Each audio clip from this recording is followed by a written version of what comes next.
Če bi vam ponudili možnost, da živite na 25 kvadratnih metrih, bi jo sprejeli? Recimo, da živite sami, da ste mladi in da vam je pomembna lokacija. Verjetno bi rekli da.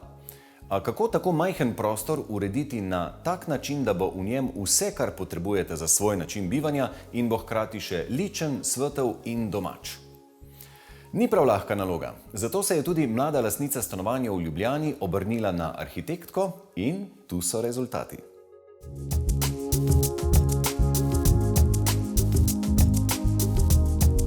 Kaj se sploh da narediti na 25 kvadratnih metrih?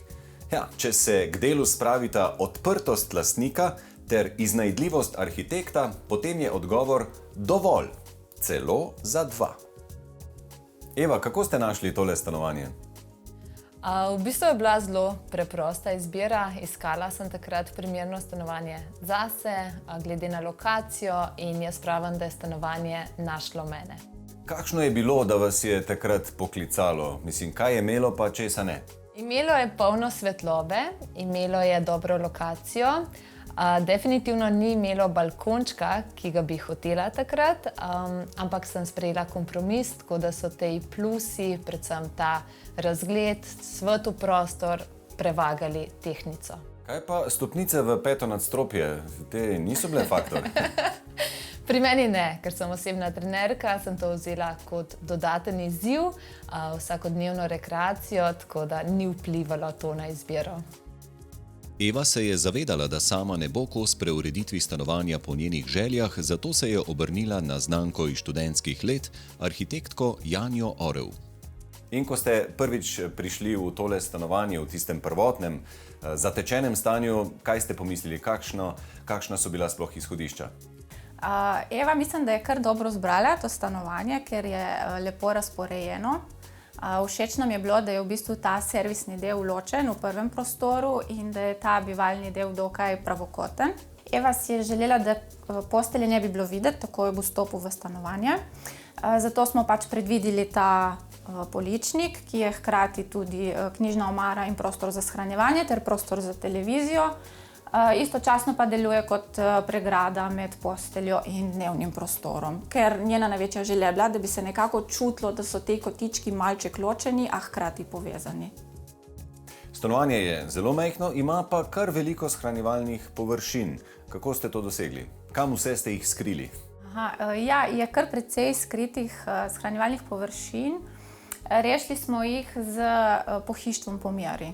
Vse pohištvo, kar smo mi načrtovali, je narejeno po meri. Povsod se da shraniti, jaz se res trudim, da je čim bolj minimalistično, ampak ja, stvari se naberejo, tako da imamo v bistvu glavni del omare, kjer so od pisarne, pa potem za plašče, za obleke, imamo dvižni del, ki je pod poslo in se lahko dvigne, izvlečni del, tako da vse, kar se vidi, vse to, kar je sivo, je v bistvu shranjevalne površine.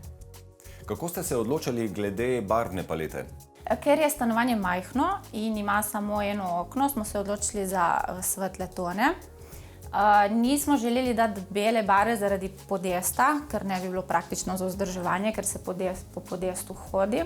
Zato smo se odločili za neko nežno svetlo-sivo barvo v kombinaciji s hrastom, zato da smo malo otoplili prostor. Te poudarke nismo hoteli, da je to samo navadna črna barva, ampak smo potem izkoristili, da smo izbrali barvo, ki je primerna za pisanje s kredo.